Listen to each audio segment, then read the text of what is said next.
A Werewolf Shifter Romance, written by Amelia Hart. Chapter 1. Shadows and Silence. The stone kitchens beneath the royal castle smelled of roasted meat and bitter herbs, smoke curling upward from the massive hearth where 3 deer carcasses turned slowly on iron spits. Freya wiped sweat from her brow with the back of her hand, her copper-red hair escaping the braid she'd woven that morning. The heat was unbearable this close to the flames, but she preferred it to the alternative. Heat meant distraction. Heat meant her mind couldn't wander to places it shouldn't go. 3 years. She'd been here 3 years, and still the memories clawed at her when she let her guard down. The screams, the scent of blood soaking into earth, her mother's healing hands going still, her father's final roar cut short, Torrin's voice calling her name before silence swallowed everything. "Freya, you're burning the sauce." Becca's voice cut through the haze. Freya blinked, pulling the copper pot from the flame before the reduction turned to char. Her best friend stood beside her, flour dusting her dark hair, concern written across her features. "Sorry," Freya murmured, setting the pot aside. "Got distracted." "You've been distracted all week," Becca said quietly, glancing around to make sure the head cook wasn't listening. The older woman was busy berating 2 younger servants about improperly cleaned platters. Is it the trial? The Luna trial. Of course it was the trial. How could it be anything else?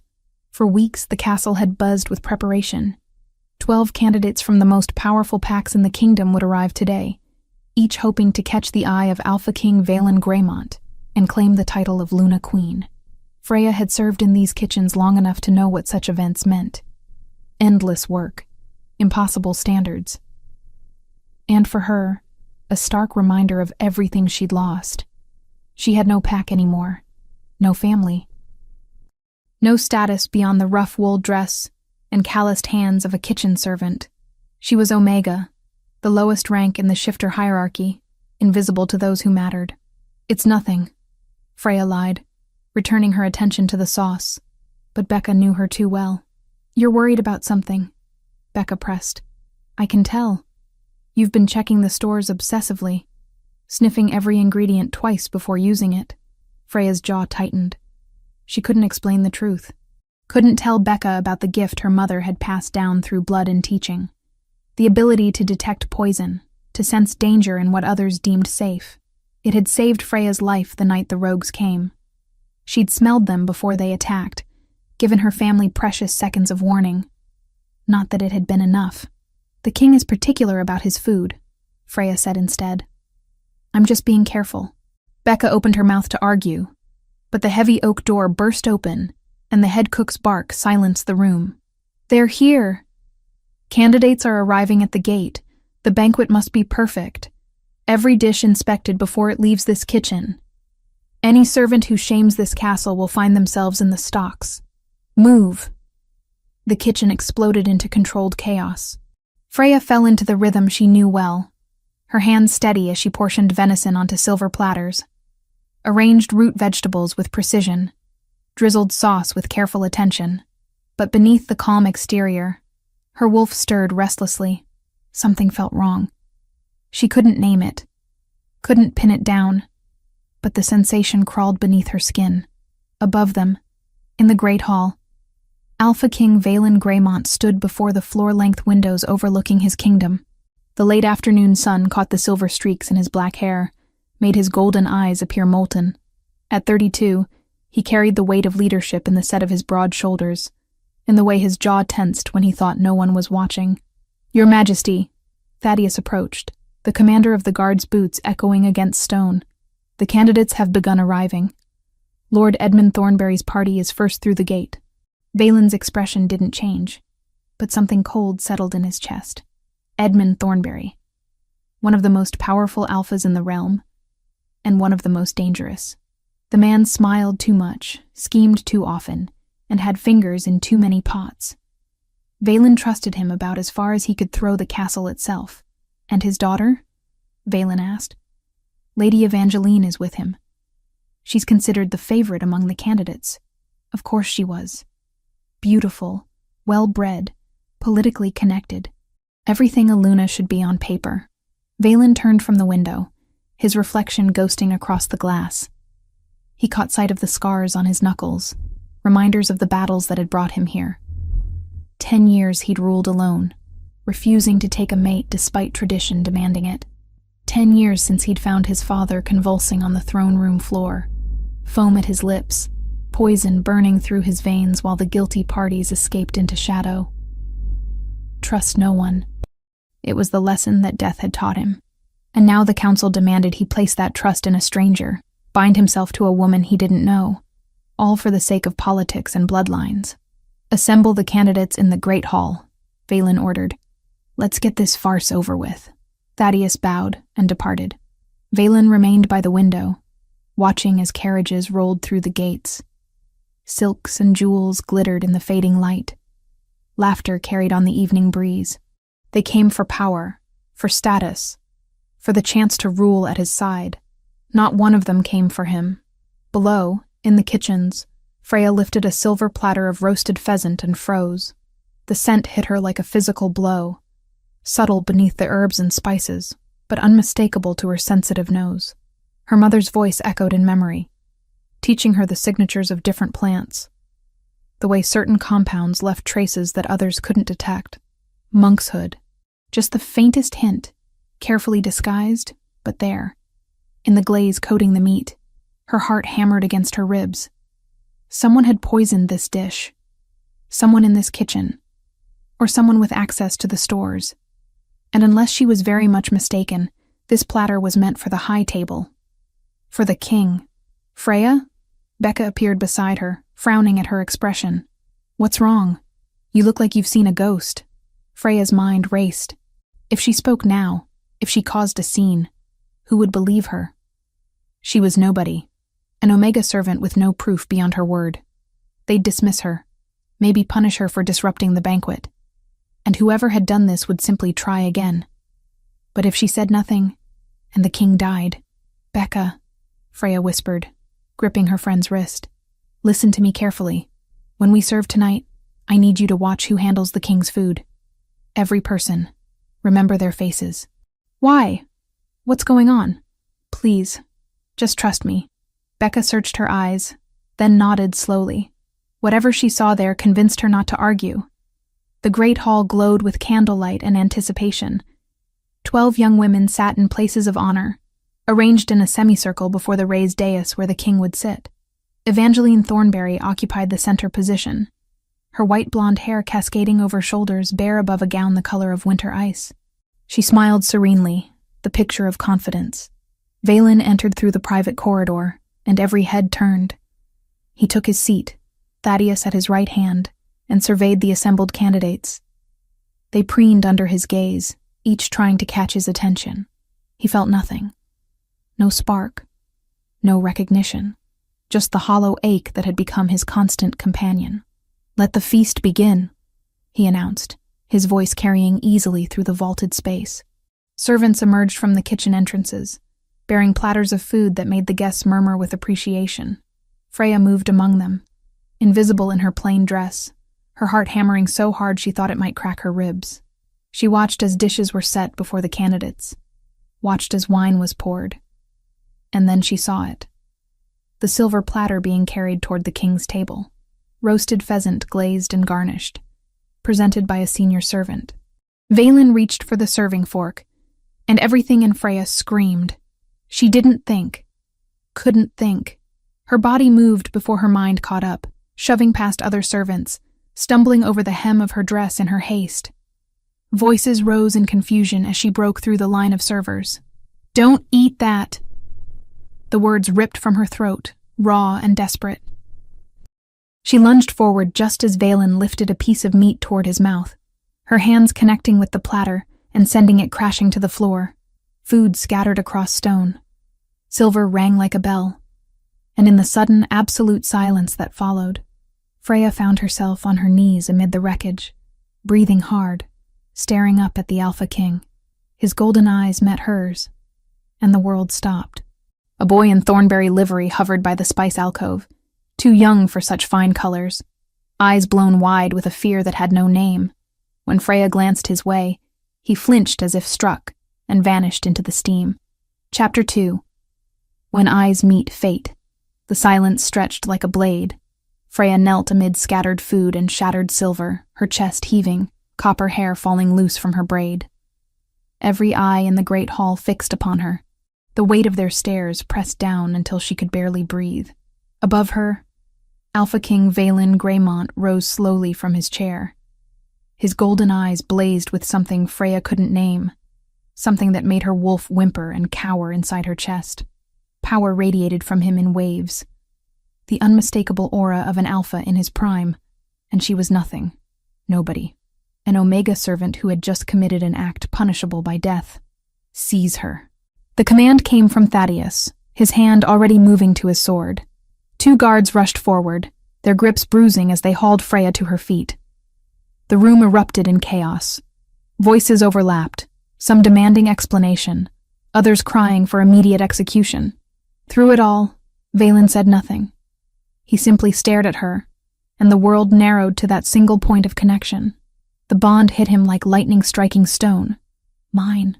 The word roared through Valen's consciousness, his wolf surging forward with feral possessiveness. His mate. Here. Now. The scent of her filled his lungs. Wild honey and herbs and something uniquely hers, that made his hands shake with the need to reach for her, to pull her close, to mark her as his before anyone else could touch her. But she was Omega, a servant. She'd just destroyed the Luna trial ceremony and assaulted his person. And worst of all, she looked at him with such pure terror that it carved something hollow in his chest. Your Majesty. Evangeline's voice cut through the turmoil, smooth and concerned. She stood from her place of honor, her ice blue gown catching candlelight. This creature has disrupted the sacred proceedings. Surely she must face justice for such an offense. Murmurs of agreement rippled through the assembled alphas. Lord Edmund Thornberry rose as well, his expression grave. An attack on the king cannot be tolerated. She must be made an example of, lest others think they can act with such disrespect. She attacked no one. The words left Valen's mouth before he could stop them. His wolf snarled at the thought of anyone harming what was his. He forced his attention from the girl, forced himself to look at the ruined platter on the floor. She stopped me from eating. Why? Freya's throat worked. The guard's grip on her arms never loosened, and she could feel bruises forming. But worse than the physical pain was the agony building in her chest, a hollow ache that had appeared the moment their eyes met, the mate bond. She recognized it from her mother's teachings, from the stories whispered among unmated wolves. This man, this Alpha King, who could order her execution with a word, was her destined mate, and he would never accept her, could never accept her. The impossibility of it crushed her as surely as any blade. Answer your king. Thaddeus's voice held the edge of command. Why did you interrupt the feast? The food was poisoned, Freya whispered. Her voice barely carried, but in the tense silence everyone heard. I could smell it. Monkshood in the glaze. The hall erupted again. Evangeline's hand flew to her mouth, eyes wide with shock. Edmund's face darkened with rage. Other candidates gasped and drew back from their own plates, as if poison might leap from the china. Lies, one of the Alpha Lords shouted. She seeks to cause chaos, to disrupt the trial for her own purposes. What purposes could a kitchen servant possibly have? Valen's question silenced the room. He descended from the dais, each step measured and deliberate. His wolf pushed against his skin, demanding he go to her, claim her, protect her. He resisted with every ounce of control he possessed. How would poisoning me benefit someone of your station? Freya met his gaze, and the bond flared between them. She saw the recognition there, the knowledge that he felt, what she felt, and she saw him deny it, saw him lock it away behind duty and suspicion. It wouldn't benefit me at all, she said, finding strength somewhere deep.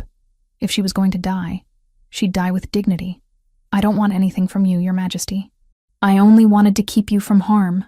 Pretty words. Edmund stepped forward, his expression stern. But words prove nothing. This girl has made a serious accusation. If she's wrong, she slandered the candidates and deserves punishment. If she's right, then someone in this hall is a traitor. There's a simple way to determine the truth. Thaddeus moved to the fallen platter, studying the scattered food. A taster. No. Valen's refusal was instant.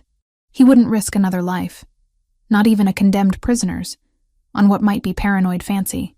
But then he looked at the girl again, saw the certainty in her green eyes, the way her hands trembled, but her chin stayed raised. "Bring a prisoner from the dungeons," he ordered. "One already condemned to death. If the food is clean, then this girl faces execution for disrupting the trial and slandering our guests. If it's poisoned..." His jaw clenched. "Then we have a traitor to find." The weight stretched endlessly. Freya swayed on her feet, exhaustion and fear warring inside her. Becca stood frozen among the other servants, her face pale with horror. Their eyes met briefly, and Freya tried to convey reassurance she didn't feel. Guards returned with a man in chains, filthy and hollow-eyed. The prisoner looked at the scattered food with confusion, then something like hope. "You want me to eat this?" "Why? You'll receive a pardon if you survive," Valen said. It was a lie. The man was condemned for murder, and no amount of testing food would erase that crime. But Valen needed cooperation, and hope was a powerful motivator. The prisoner didn't hesitate. He dropped to his knees and began shoveling food into his mouth. The meat Valen had almost consumed, the glaze Freya had detected. For a moment, nothing happened. Evangeline exhaled with relief, her hand on her father's arm. Edmund's expression began to shift toward righteousness. Then the prisoner convulsed. His body arched backward, spine bending at an unnatural angle. Foam bubbled at his lips. The sounds he made were inhuman. Gasps and gurgles as his throat swelled shut. Shifter metabolism was supposed to process poisons faster than humans, burn through toxins with supernatural efficiency. But monkshood was one of the few substances that could kill their kind. And it was killing him now. The prisoner died within minutes. His final breath rattled out across stone, and his body went still. The hall remained frozen. Then pandemonium broke loose. "Poison! There's poison in the food! Who brought that dish? Which servant prepared it? We could have all been killed!" Valen barely heard them. His attention locked on Freya as the guards released her in their shock. She stumbled, nearly falling, and his body moved without conscious thought. He caught her before she hit the floor, his hands on her arms exactly where the guards had gripped. The contact sent electricity through them both, the bond screaming recognition. "You saved my life," he said quietly, for his ears alone. "I couldn't let you die." Her voice broke. "Even if you're..." "What?" His hands tightened infinitesimally. "Even if I'm what?" But she couldn't say it. Couldn't voice the truth that burned between them, because he was king, and she was nothing. And the mate bond was a cruel joke played by fate. Thaddeus approached, his expression grim. "Your Majesty, we need to determine who prepared this dish. The kitchens must be searched," servants questioned. "Do it." Valen released Freya, and the loss of contact felt like tearing away skin. "And this girl remains in custody. She's the only witness we have, the only one who could identify the poison." "Custody?" Edmund stepped forward. "Your Majesty, with respect, perhaps she should be rewarded. She saved your life, or she's part of a larger conspiracy." Evangeline's voice carried clearly, pitched to reach every ear. How convenient that she detected poison no one else could smell. Perhaps she knew it was there because she helped place it. Perhaps this is all an elaborate ruse to gain your trust. Murmurs of agreement rippled through the crowd. Valen saw the logic in the argument, saw how easily suspicion could twist truth. But his wolf rejected the possibility with absolute certainty. This girl, his mate, would never harm him, except he couldn't afford to trust that instinct. Not when his father had died from trusting the wrong person. "She'll be held in protective custody," Valen announced, "both for her safety and for questioning. The Luna trial is suspended until this matter is resolved.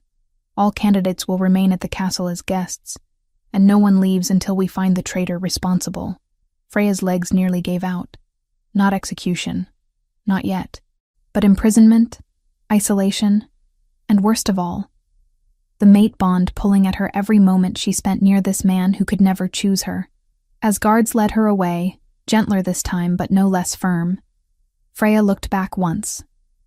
Valen stood amid the chaos, his golden eyes tracking her movement, his jaw clenched so tightly she could see the muscle jumping. Their gazes locked across the distance, and the bond sang between them. A connection neither wanted, but neither could deny. Everything had changed, and nothing would ever be the same. Chapter 3. Truths Behind Stone Walls. The chamber they brought Freya to wasn't a dungeon cell, but it wasn't far from one either. A narrow room in the castle's eastern wing, furnished with a simple cot, a wooden chair, and a basin for washing. A single window, barely wider than her shoulders, looked out over the kitchen gardens where she'd worked for 3 years. The door closed behind her with the finality of a tomb ceiling, and she heard the guard take position outside. Freya sank onto the cot, her legs finally giving out. The adrenaline that had carried her through the feast, through the confrontation, through watching a man die from the poison she'd detected, drained away all at once. She pressed her hands to her face and breathed. Just breathed, trying to process everything that had shattered in the span of an hour. The mate bond thrummed beneath her skin, an ache that had nothing to do with physical injury and everything to do with the Alpha King currently somewhere in this castle. She could feel him, a distant pull like a compass needle seeking north. The sensation terrified her almost as much as it tempted her. Her mother had explained mate bonds during long evenings in their cottage, back when Freya had been young and believed in happy endings. "When you meet your true mate," her mother had said, hands gentle as they sorted medicinal herbs, "it will be undeniable. Your wolf will recognize theirs, and nothing in this world will feel more right or more terrifying." Freya hadn't understood the terrifying part then. She did now. A knock at the door made her jump. She stood quickly, smoothing her stained dress, as the guard opened the door to admit Commander Thaddeus. The beta moved with military precision, his expression carefully neutral as he took in the sparse room. "The king will speak with you now," Thaddeus said. "Come." They walked through torchlit corridors, passing servants who pressed themselves against walls to make room, their eyes wide with curiosity and fear. Freya kept her chin raised despite the humiliation of being escorted like a criminal. She'd saved the king's life. Whatever came next, she had that truth to hold on to. The study they entered was warmer than her chamber, a fire crackling in the hearth. Bookshelves lined the walls, and maps covered a massive oak table. Valen stood before the hearth, firelight casting his profile in sharp relief. He didn't turn as she entered, but his shoulders tensed minutely. He felt it too then, the bond pulling taut between them. "Sit," Valen said, his voice carefully controlled. He gestured to a chair across from his desk. Thaddeus took position by the door, a silent witness. Freya sat, folding her hands in her lap to keep them from trembling. Now, in the relative quiet, she could study him properly. The black beard trimmed close to his jaw, the way candlelight caught gold in eyes that should have been brown. The scar bisecting his right eyebrow, evidence of violence survived. He was beautiful in the way a blade was beautiful, all sharp edges and lethal purpose. "Tell me your name," Valen said, finally turning to face her. The full force of his attention stole her breath. "Freya, your majesty. And you've worked in the kitchens for how long?" 3 years. Something flickered across his features, too quick to name. 3 years in my castle, and I never knew you existed. I'm Omega, your majesty. We're meant to go unnoticed." The words came out sharper than intended, and Thaddeus shifted warningly, but Valen's expression didn't change. If anything, the tension in his jaw increased. "Tell me how you detected the poison," he said. "The truth, Freya. All of it." So she did. She explained about her mother, a healer in their small pack, who had possessed exceptional abilities with scent. How that gift had passed to Freya, enhanced beyond even her mother's range. How she could identify herbs and toxins, dangerous compounds hidden beneath layers of other scents. How she'd kept it secret because such abilities made one valuable, and valuable things were often taken by force. "Demonstrate," Valen ordered. He moved to a cabinet, retrieving several small vials. "Eyes closed," Freya obeyed and heard him unstop the first vial. The scent hit her immediately. Lavender oil. Distilled, not fresh. Mixed with a carrier oil. Likely almond based on the undertone. The next vial. Dried willow bark. Old, maybe 2 seasons. Starting to lose potency. Another. Freya's nose wrinkled. Nightshade berries. Deadly if ingested. You shouldn't keep that near food preparation areas. I don't, Valen said quietly. This came from the healer's locked stores. He tested her with 6 more substances.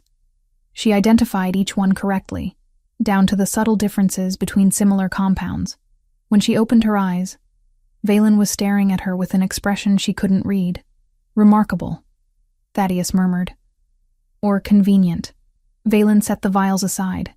How do I know you didn't plant the poison yourself? That this entire display isn't an elaborate scheme? The accusation stung, but Freya met his gaze steadily. Why would I? What could I possibly gain from killing you? Power. Position. Revenge for some perceived slight. He leaned against the desk, crossing his arms. Or perhaps you work for someone else. Someone who wants me dead and saw an opportunity. If I wanted you dead, Your Majesty, I wouldn't have stopped you from eating. Oh, unless you wanted to be seen as a hero. To earn my trust before betraying it. Freya's hands clenched in her lap. The bond burned beneath her skin, her wolf whimpering at the distrust in her mate's voice. But she couldn't tell him that. Couldn't voice the connection thrumming between them, not when he clearly had no intention of acknowledging it. I have no ambitions beyond survival, she said quietly. I lost everything 3 years ago. My pack was destroyed, my family killed. I came here seeking shelter, nothing more. Valen's expression shifted, something softer bleeding through the suspicion. What happened to your pack? And there it was. The wound she never spoke of. The grief she'd buried beneath duty and exhaustion. But something about the way he asked, the genuine curiosity beneath the interrogation, loosened her tongue. Rogues, she said, the lie her pack's destruction had been classified as.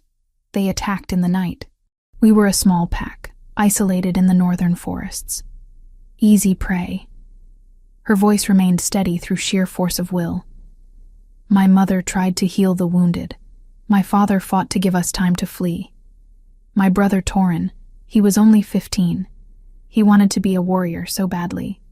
He tried to protect us. And you survived. Not an accusation. A statement heavy with understanding. I survived. The words tasted like ash. My mother's gift saved me. I smelled them before they reached our home, warned my family. It bought us seconds. Not enough to save them, just enough for me to run. Silence settled between them, broken only by the fire's crackle. Valen's jaw worked, and when he spoke again, his voice had gentled. I'm sorry for your loss. 3 years. And no one had said those words to her. Freya's throat tightened dangerously. Your Majesty, Thaddeus interjected carefully. What would you have me do with her? Valen turned to the window, his back to them both. The firelight silhouetted his frame, and Freya saw the weight he carried in the set of his shoulders. When he spoke, his voice was measured. She stays in the castle, under protection, not imprisonment. Post guards at her door, but treat her with respect. She may have saved my life tonight. May have? Freya couldn't stop the question. He looked back at her, and the bond sang between them, impossible to ignore. I learned long ago not to trust easily. My father made that mistake. It killed him. Understanding dawned. Someone poisoned him too. 10 years ago. I found him convulsing on the throne room floor, foam at his lips, his body burning with toxins I couldn't name. I held him as he died, unable to do anything but watch. Valen's hands curled into fists. They never found who did it. Never found proof. Just theories and suspicions that led nowhere. So you trust no one, Freya said softly. Can you blame me? She couldn't.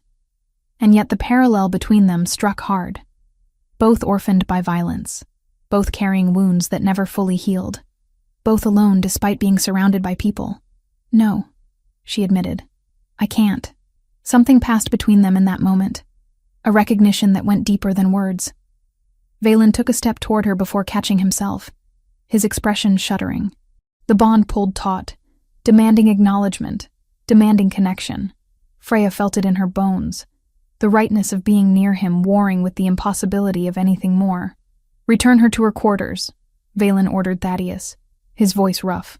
"Tomorrow we begin investigating who prepared the poisoned dish. For tonight, get some rest."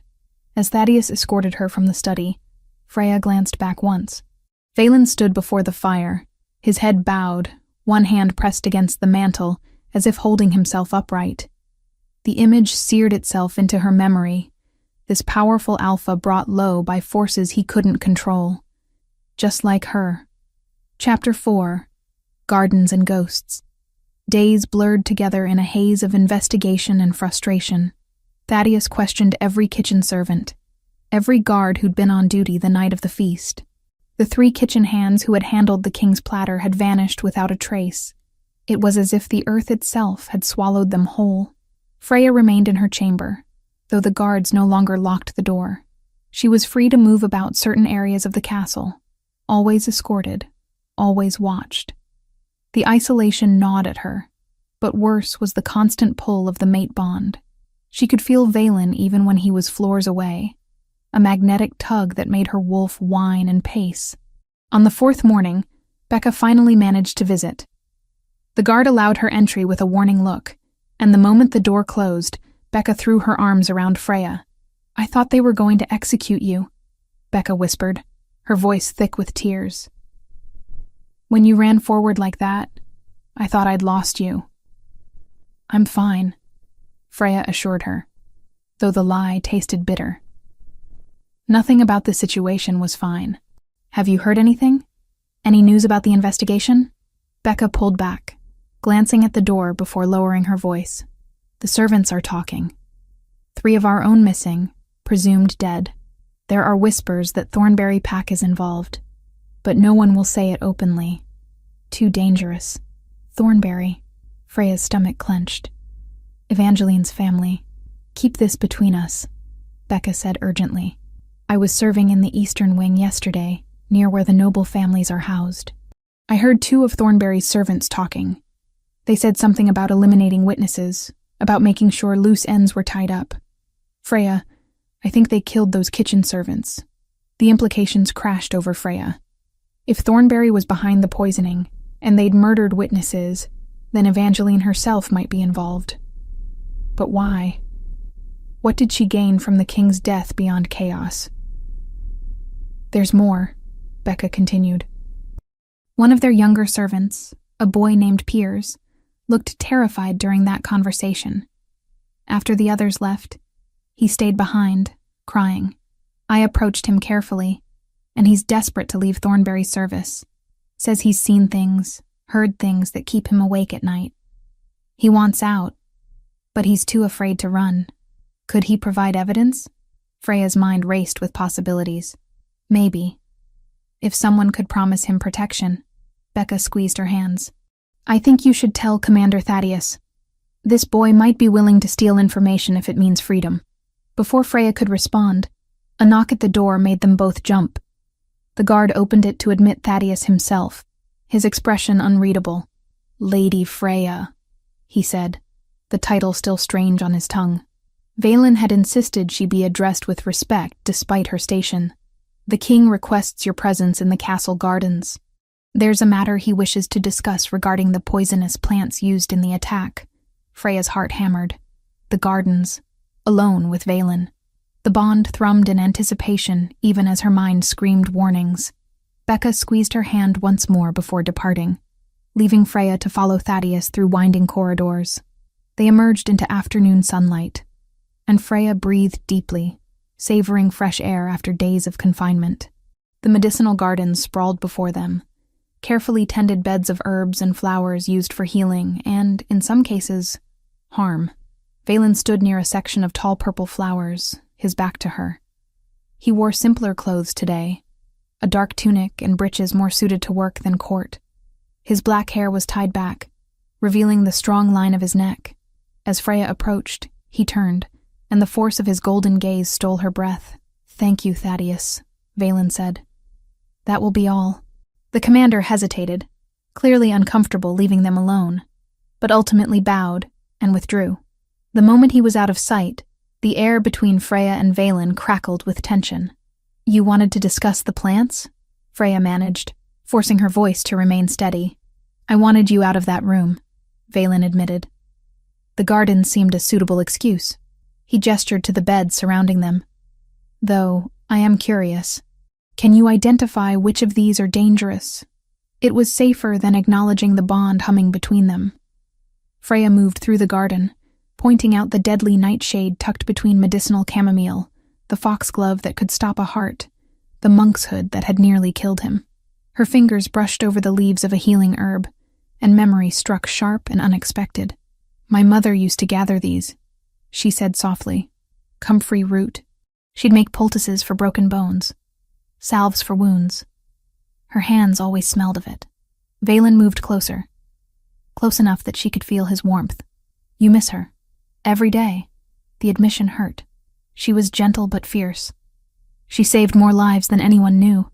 My father said she had healing hands, that the moon goddess herself had blessed her touch." Freya's voice cracked. "She couldn't save herself, though. Couldn't save any of them. My father was a warrior," Valen said quietly. "He believed strength was everything. That if you were powerful enough, cunning enough, you could protect those you loved from any threat." His jaw clenched. He was wrong.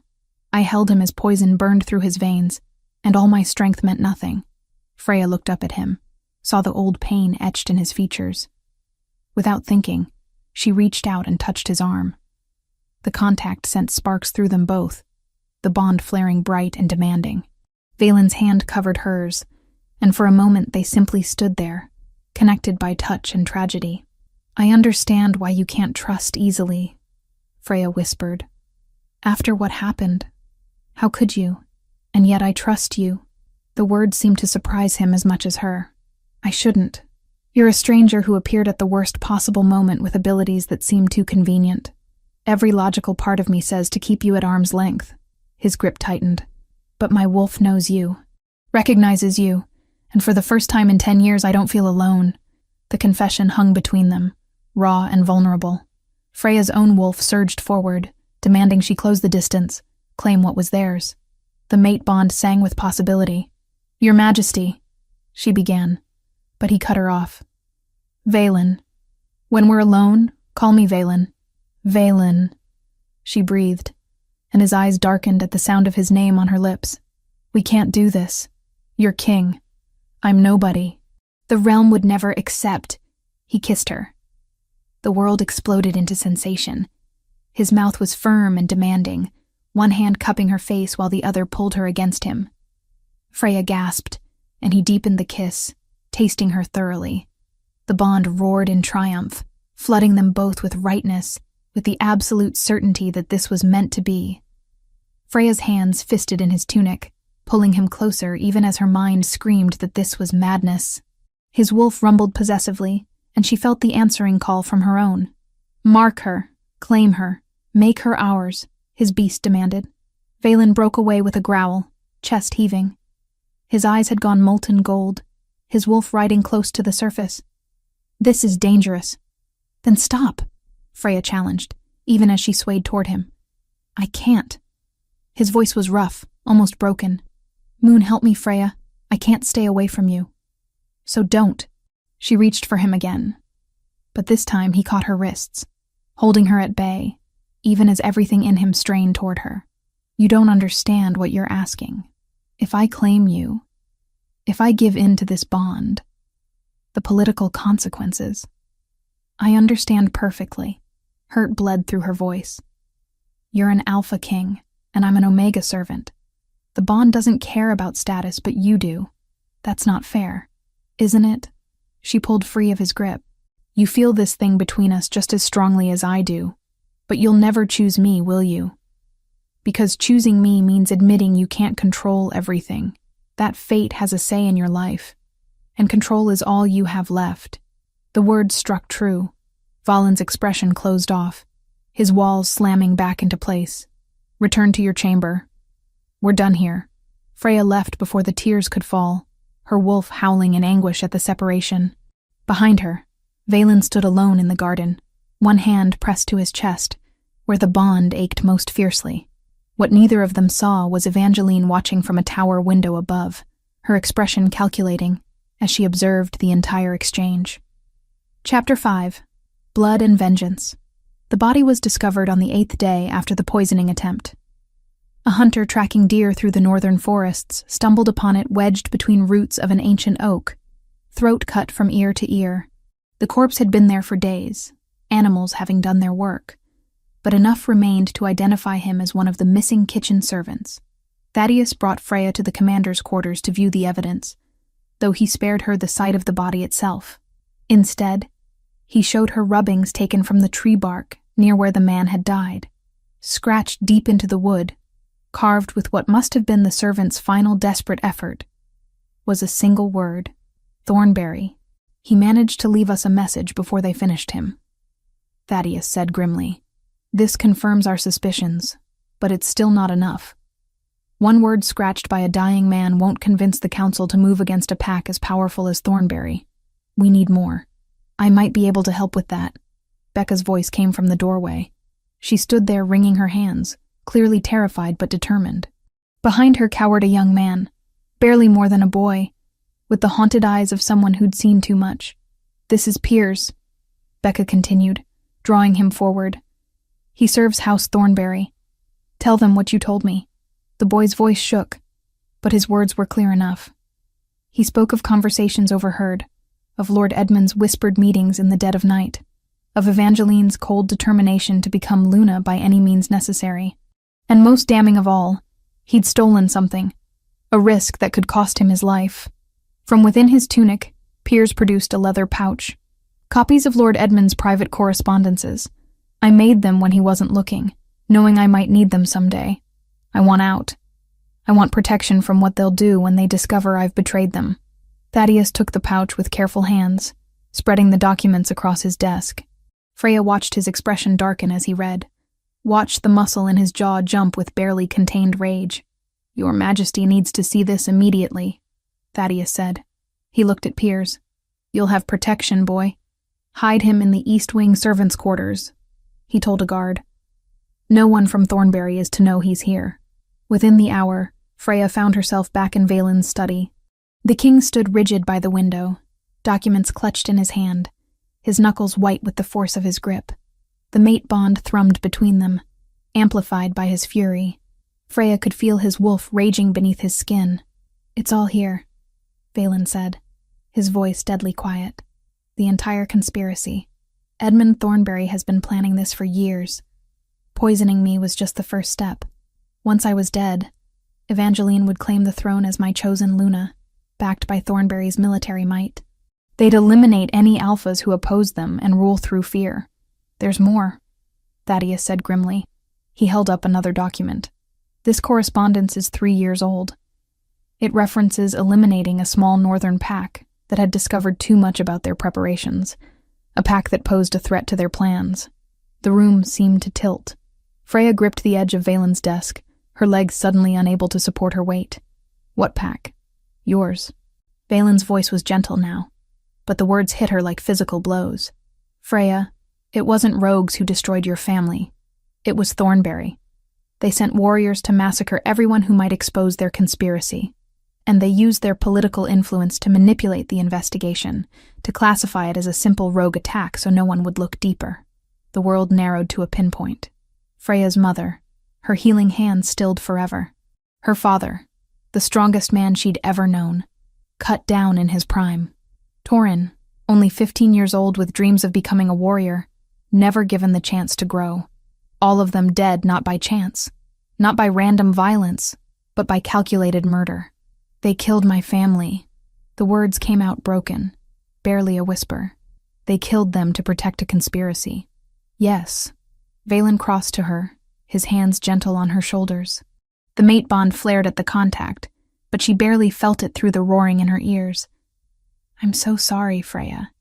If I'd known, if I'd investigated more thoroughly, how could you have known? Her voice cracked. You said it yourself. They manipulated everything. made it look like nothing more than another tragedy in a dangerous world. Tears burned her eyes, but she refused to let them fall. My mother used to sing to Torin when he had nightmares. My father taught me to track by moonlight. They had lives, futures, dreams. And Thornberry took all of it. Rage replaced grief, hot and fierce and all-consuming. Her wolf surged forward, demanding blood, demanding justice for pack slaughtered. "We need proof that will stand before the council," Thaddeus said carefully. "These correspondences help, but Edmund will claim they're forgeries. We need to force his hand, make him act openly. Then we use me as bait." Freya's voice steadied, hardening with resolve. "Announce that the king has chosen me as his Luna. Make it public. Make it official. Edmund and Evangeline will panic. They'll move against me, and when they do, you'll have your proof." "Absolutely not." Valen's refusal was instant. "I won't risk you that way. It's not your choice." Freya met his gaze unflinching. "This is about my family, my pack, my right to see justice done. Use me. Let them come. I'll be ready." The bond pulled taut between them, Valen's wolf howling in protest at the thought of his mate in danger. But Freya saw the moment he recognized the determination in her eyes, the same iron will that had survived a massacre and kept her going for 3 years. "We'll protect you," he said finally. "I swear it on my life." The announcement was made that evening before the assembled court. Valen stood on the dais, Freya at his side, and declared to the shocked nobility that he had chosen his Luna, the Omega servant who had saved his life, who had proven her worth beyond any candidate offered by politics or tradition. The hall erupted in chaos. Some alphas shouted in outrage. Others looked calculating, already adjusting their alliances. And at the back, Lord Edmund Thornberry's face went white with fury, while Evangeline's expression twisted into something ugly and desperate. "The claiming ceremony will take place in 3 days," Valen continued, his voice cutting through the noise. "Until then, my chosen Luna will be housed in the Eastern Tower for her protection as we prepare for the ritual." Becca found Freya as guards escorted her toward the tower. "I'm coming with you," she said, brooking no argument. "I don't care what anyone says. You're my friend, and I won't let you face this alone." "It's dangerous," Freya warned. "Good. I've lived too safely for too long." The tower room was spacious, well appointed, but still a cage. Freya stood by the window as night fell, watching torchlight flicker across the bailey below. The mate bond stretched between her and Valen, growing more painful with each moment of separation.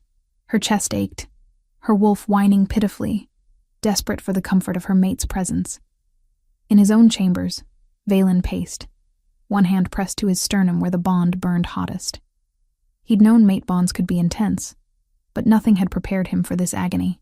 Every instinct screamed at him to go to her, to claim her properly and end the torture of distance. "It doesn't matter what the council thinks," he said to Thaddeus, who'd remained as witness to his alpha's unraveling. "It doesn't matter that she's Omega, that she has no pack, that tradition says I should choose differently. She's mine. The moon goddess chose her for me. And I was a fool to deny it even for a moment.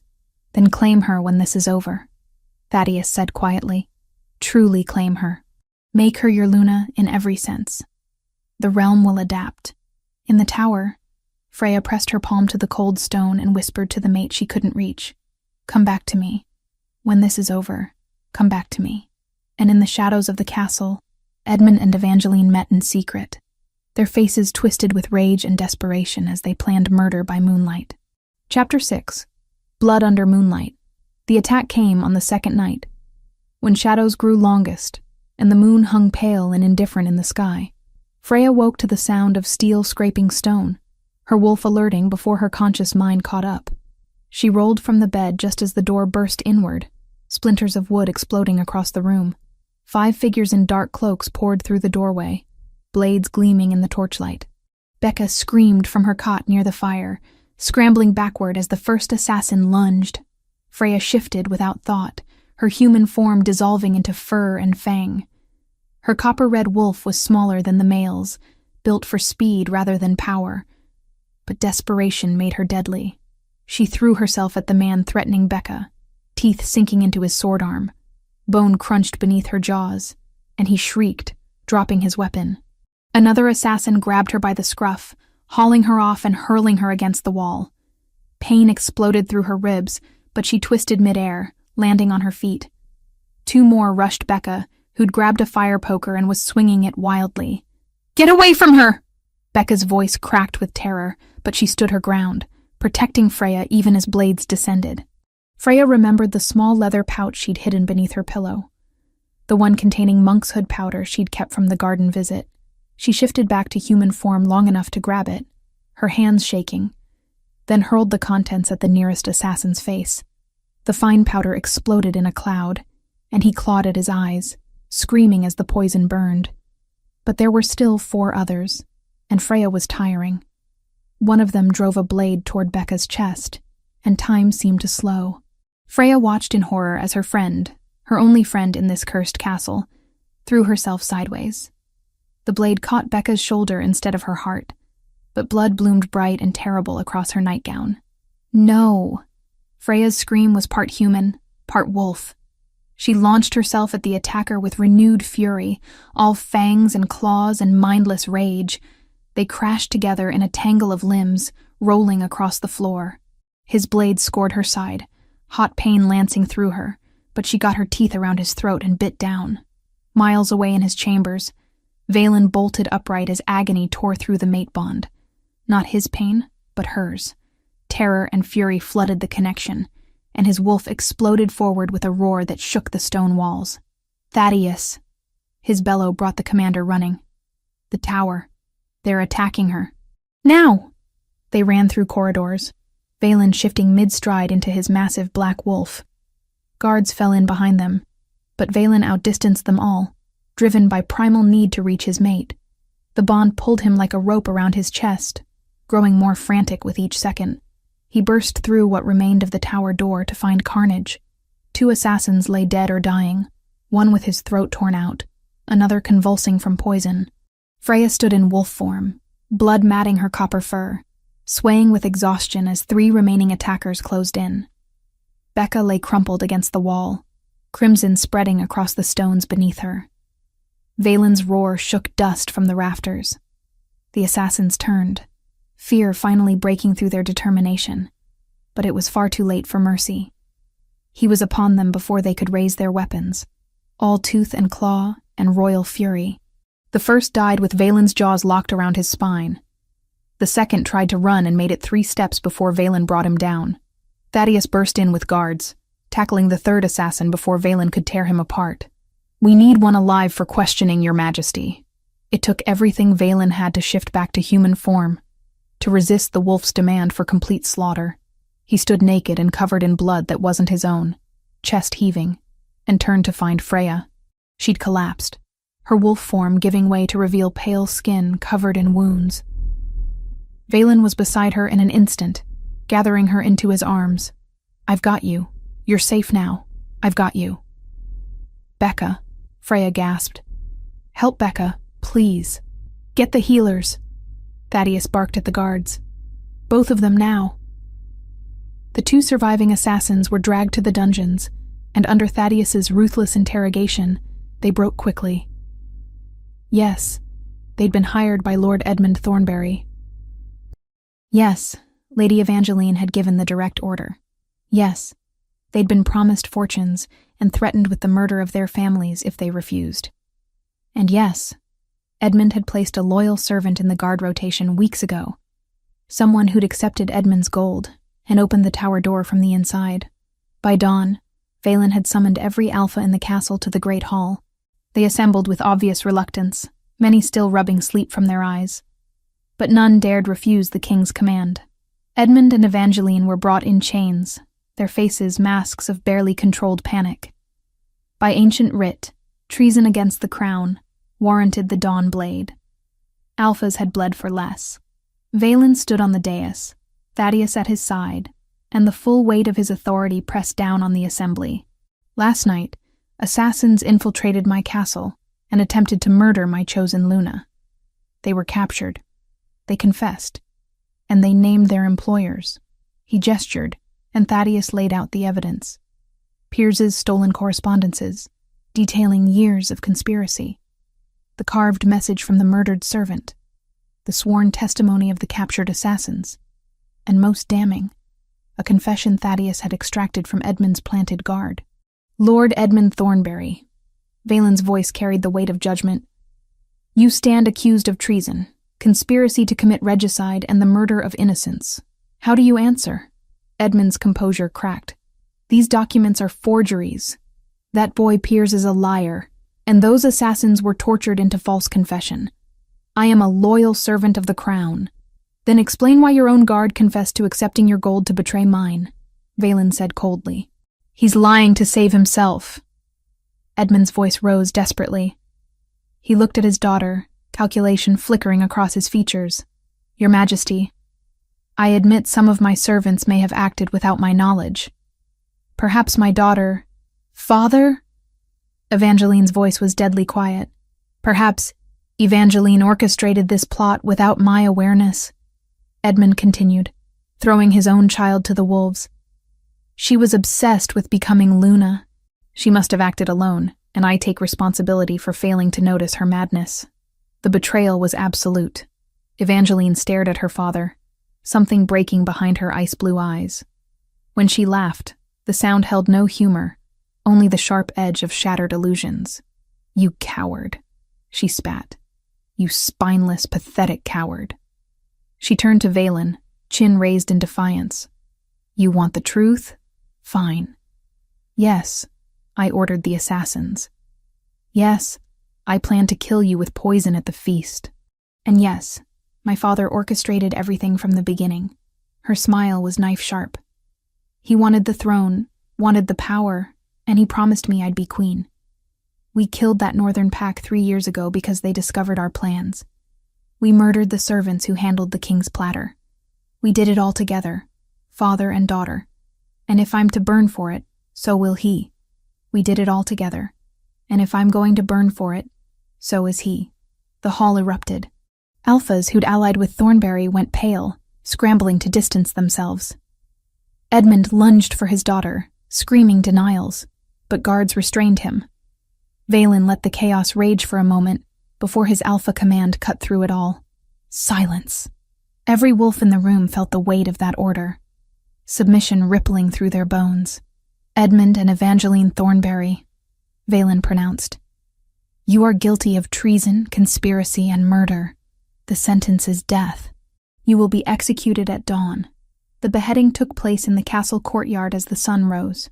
Freya, bandaged but insisting on attending, watched from a tower window as justice was served. When the blade fell once, then twice, she felt something in her chest finally release. It wasn't closure. Not truly. Her family couldn't be brought back. But it was enough to know their murderers would never harm anyone else. Valen found her there after, wrapped her carefully in his arms despite her injuries, and held her as she finally let herself cry. Chapter 7. Claiming the Moon. 3 days after the executions, the castle transformed. Thornbury Pack's allies had scattered, some pledging new loyalty to the crown, others retreating to their territories in shame. Those who remained gathered in the great hall once more. But the atmosphere had shifted. Fear had been replaced by cautious curiosity, and beneath it all, the undeniable truth that their king had made his choice. Freya stood in chambers that had once belonged to queens, her wounds still healing beneath the ceremonial gown they draped across her shoulders. The fabric was silver as moonlight, embroidered with copper thread that matched her hair. Becca fussed with the train, her own shoulder bandaged, but her spirits lifted by the healer's assurance that she'd recover fully. You saved my life, Freya said quietly. In that tower you could have run, should have run. But you stayed. You're my friend, Becca replied simply. Friends don't abandon each other. She stepped back, surveying her work. Besides, someone needs to keep you grounded when you're queen. Can't have you getting too grand. Luna, Freya corrected with a slight smile. Not queen. There's a difference. Not to the pack, there isn't. Becca squeezed her hand. You'll be brilliant. Just remember us little people when you're ordering everyone around." The great hall blazed with torchlight when Freya entered. Every alpha who'd remained in the castle stood in attendance, their expressions ranging from acceptance to thinly veiled disapproval. At the far end, Valen waited on the dais, and the sight of him stole her breath. He wore formal attire, black and silver, his dark hair loose around his shoulders, beard neatly trimmed. His golden eyes tracked her approach, with an intensity that made her wolf sing. The mate bond thrummed between them, stronger now after days of separation and trauma. It pulled her forward, step by careful step, until she stood before him. "My lords and ladies," Valen's voice carried easily through the vaulted space, "we gather tonight to witness the claiming of my Luna. Some of you have questioned this choice. Some have called it madness to elevate an Omega to such a position." His gaze swept the assembly, daring anyone to speak. "You see her rank. You see her lack of family connections, her absence of political power. And you think me weak for choosing her." Silence held, tension crackling. "Let me tell you what I see," Valen continued. "I see a woman who risked execution to save my life, who detected poison that would have killed your king and thrown this realm into chaos. I see someone who survived the massacre of her entire pack, who rebuilt herself from nothing, who fought assassins with tooth and claw to protect others." His hand extended toward Freya. "Strength doesn't come from the circumstances of your birth. It comes from what you do when everything is taken from you. It comes from choosing to stand when falling would be easier." Thaddeus stepped forward, his voice ringing clear. "As commander of the King's Guard and beta of this pack, I support this union. Lady Freya has proven her worth beyond any doubt. Any who question her place question their king." The statement hung heavy with warning. Slowly, other voices rose in agreement. Not all, but enough. The alphas who'd allied with Thornberry kept their silence, their shame too fresh. "The moon goddess chose her for me," Valen said, his voice gentling as he looked at Freya. "And I was a fool to deny that truth even for a moment. Politics be damned. Tradition be damned. This is my mate, and I will have no other." He descended from the dais, taking Freya's hand. The touch sent electricity through them both, the bond flaring bright and demanding. "Do you accept this claiming?"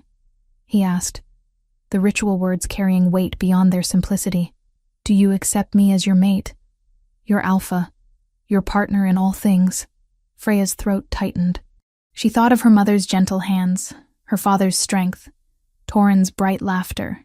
They'd never see this moment, but somehow she felt them with her, their love a warmth in her chest.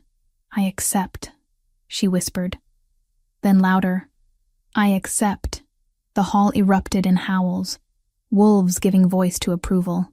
Valen pulled her close, and when his lips met hers, the bond exploded into something transcendent. His wolf and hers recognized each other, called to each other, demanded completion of what had begun the moment their eyes first met. "Come," he murmured against her mouth. "The ceremony is traditional, but what happens after is just for us." They completed the public rituals with careful precision. The exchange of vows before witnesses, the symbolic sharing of bread and wine, representing pack and prosperity. The presentation of Freya to the assembly as Luna, her new title spoken aloud for all to hear. Through it all, the mate bond pulled tighter, the need for true claiming growing unbearable. Finally, blessedly, they were allowed to withdraw. Valen led her through corridors to his private chambers, the rooms that would now be theirs. The moment the door closed, his control shattered. He pressed her against the wall, his mouth claiming hers with bruising intensity, hands mapping her body through the ceremonial gown. "I need you," he growled, his wolf riding close to the surface. "Moon, help me, Freya. I need to complete this bond before I lose my mind." "Then claim me," she breathed, her own wolf demanding the same. "Mark me. Make me yours." They shed clothing with desperate urgency, fabric tearing in their haste. When Valen lifted her, she wrapped her legs around his waist, gasping as their bodies finally joined. The sensation was overwhelming, pleasure and rightness and completion all at once. He carried her to the bed without breaking their connection, laying her down with surprising gentleness, despite the feral hunger in his eyes. "Tell me if it's too much," he said, even as his hips moved, driving deeper. "Tell me if I hurt you." "More," Freya demanded, her nails raking down his back. "Don't hold back. I can take it. I want all of you." Valen's control snapped completely.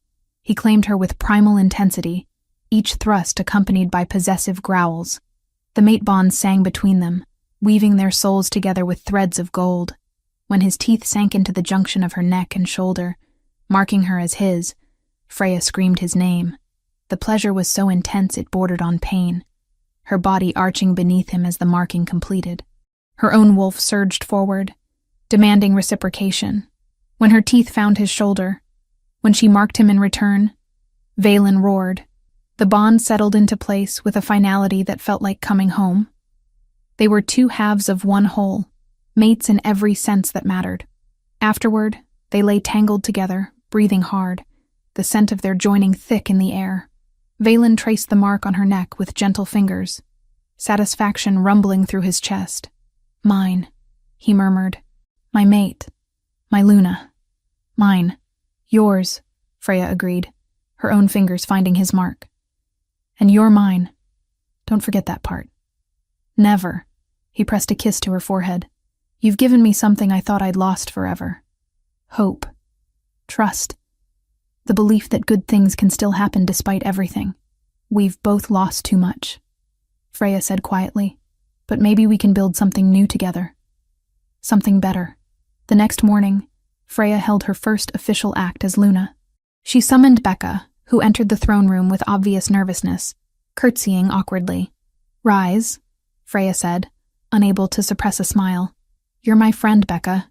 You don't need to bow." "Actually, she does," Valen corrected gently from his throne beside hers. "You're Luna now. Certain protocols must be observed." "Fine, but only in public." Freya turned back to Becca. "I'm creating a new position, lady-in-waiting to the Luna. The role comes with chambers in the royal wing, a generous stipend, and significant influence in court matters. I want someone I trust by my side, someone who'll tell me when I'm being an idiot." "Interested?" Becca's eyes filled with tears. "I'd be honored." "Good. Because we have work to do." Freya's expression grew serious. "I'm establishing a new council, one that represents all ranks, not just alphas. Betas, omegas, even servants will have voices in how this kingdom is run. Too many people have been ignored for too long. That changes now." The reforms took months to implement fully, but the foundation was laid that day. A kingdom that had been built on rigid hierarchy began, slowly, to shift. Chapter 8. What Remains. 2 moons after the claiming, when courtly tempests finally calmed, the healers confirmed what her body had begun to whisper.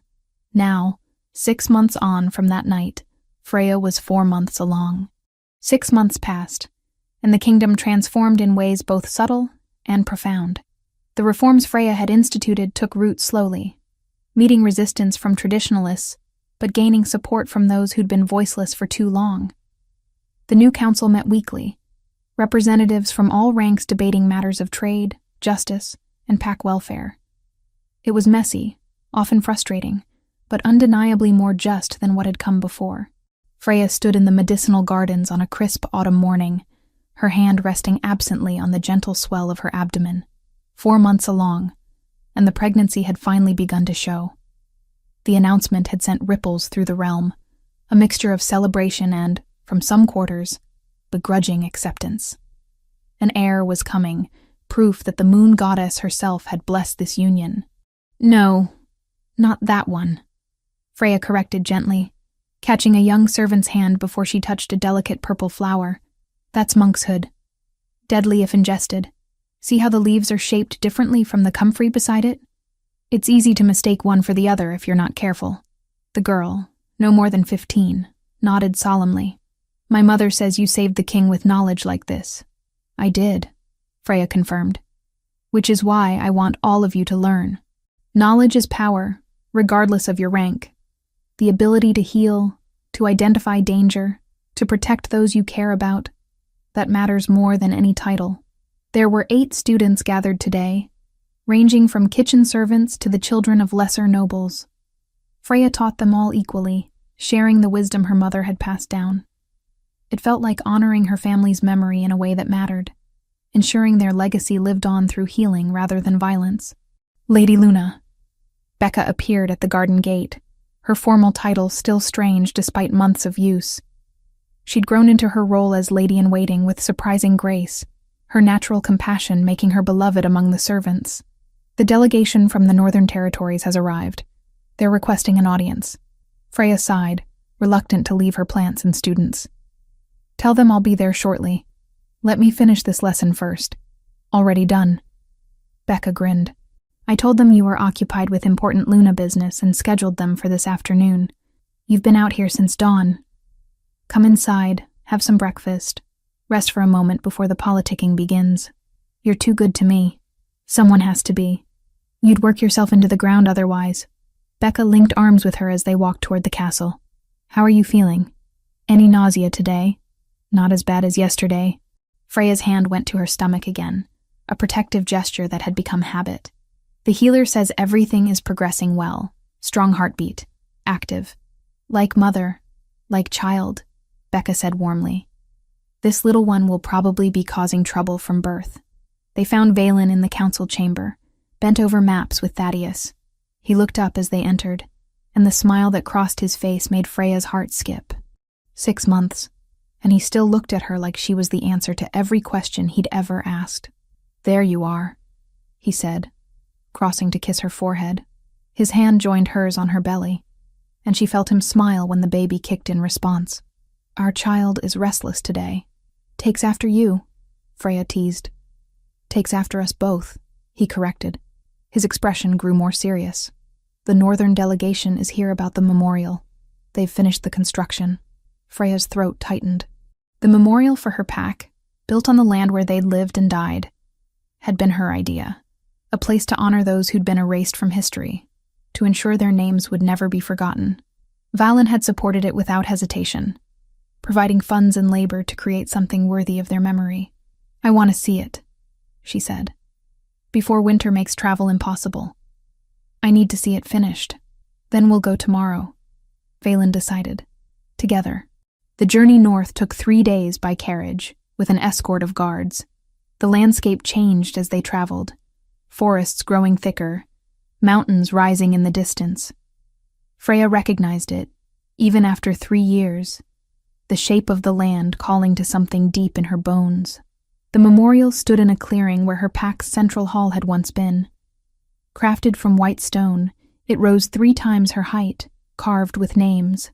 Every member of her pack who'd died that night, from the eldest elder to the youngest child. At the base, an inscription. They lived with honor. They died with courage. They will never be forgotten. Freya pressed her hand to the stone, finding her family's names. Her mother, whose healing hands had saved so many. Her father, strong and protective to the end. And Torin, only 15, who dreamed of becoming a warrior and never got the chance. I'm sorry, she whispered. I'm sorry I survived when you didn't. I'm sorry it took so long for justice. But I promise you, I promise, your deaths meant something. The kingdom is changing because of what happened to you. I won't let your memory fade. Valen's arms wrapped around her from behind, his chin resting on her shoulder. He said nothing, simply held her as she grieved, his presence a solid anchor in the storm of emotion. Thank you, she finally managed. For this. For all of it. You never have to thank me for doing what's right, he said quietly. Your family deserved to be remembered. Their deaths deserved justice. And you deserved a mate who would stand beside you through all of it. They spent the night in a nearby village. And in the morning, Freya performed a small ritual. She planted comfrey seeds around the memorial's base, the healing herb her mother had loved. In spring, they would bloom, a living tribute to lives lost. The journey back felt lighter somehow, as if laying her ghost to rest had freed something in her chest. She dozed against Valen's shoulder as the carriage rolled toward home, his hand protective over their child. When they arrived at the castle, Thaddeus met them with news. Two of the alphas who'd been most vocal in their opposition to Freya's elevation had formally pledged their support. The pregnancy had shifted something, made her position undeniable even to the staunchest traditionalists. "They're finally accepting that this isn't temporary," Thaddeus said. "You're not going anywhere, and neither is the child you carry. The realm is adapting." "Good," Valen said firmly, "because I'm done compromising on this. Freya is my Luna, my mate, my partner in all things. Anyone who can't accept that can find another kingdom to serve." That evening, Freya returned to the medicinal gardens, her favorite place in the entire castle. The autumn air held a bite now, warning of winter's approach. But she'd always loved this time of year. The way light slanted gold through the trees, the smell of earth preparing for sleep. Valen found her there as the sun set, painting the sky in shades of amber and rose. He stood watching her for a moment. This woman who'd transformed his life so completely. She knelt among the herbs, her pregnant belly making the position awkward, but her expression was peaceful. "What are you thinking about?" he asked, settling beside her. "Everything," she admitted. "How much has changed? How much we've survived? How impossible this all seemed just months ago." She looked at him, her green eyes catching the fading light. "I was nobody, a servant, an omega without a pack. And now I'm your Luna, carrying your child, helping to reshape a kingdom." "You were never nobody," Valen said fiercely. "You saved my life. You survived impossible loss. You had strength and courage long before I ever met you. I just gave you a platform to use it. We gave each other a reason to hope again," Freya corrected. "After everything we'd lost, we found each other, found something worth fighting for." He pulled her close, breathing in her scent, feeling the life growing between them. His wolf was content in a way it had never been before, finally at peace after years of restlessness and rage. "I love you," he said, the words still new enough to feel precious. "I love you for your courage, your compassion, your refusal to accept injustice. I love you for saving me, in more ways than just from poison. And I love you for giving me a future I'd stopped believing in." "I love you too," Freya whispered. "My mate, my alpha, my impossible, stubborn, wonderful king." They sat together as darkness fell, wrapped in each other's arms, surrounded by plants that healed and protected. In the distance, the castle glowed with torchlight, filled with people who'd accepted their unlikely Luna. Above them, the moon rose full and bright, the goddess whose bond had brought them together watching over her children. And in the spring, when the baby arrived, strong and healthy and already stubborn as both parents, the kingdom celebrated, not because tradition demanded it, but because hope had been reborn in a place where darkness had once reigned. Because an Omega and an Alpha King had proven that love, true love born of fate and choice in equal measure, could overcome anything.